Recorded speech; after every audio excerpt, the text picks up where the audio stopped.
वरहमतुल्लाहि वबरकातुह।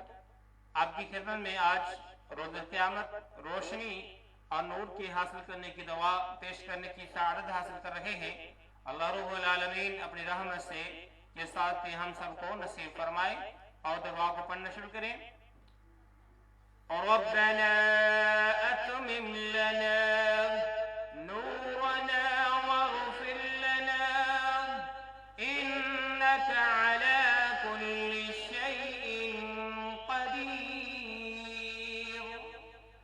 रब्बना अतमिम लना नूरना वग़फिर लना इन्नका अला कुल्ली शैइन क़दीर। सूरह तहरीम की आयत नंबर 8 का एक हिस्सा है। आज के लिए इतना ही। अस्सलामु अलैकुम वरहमतुल्लाहि वबरकातुहू।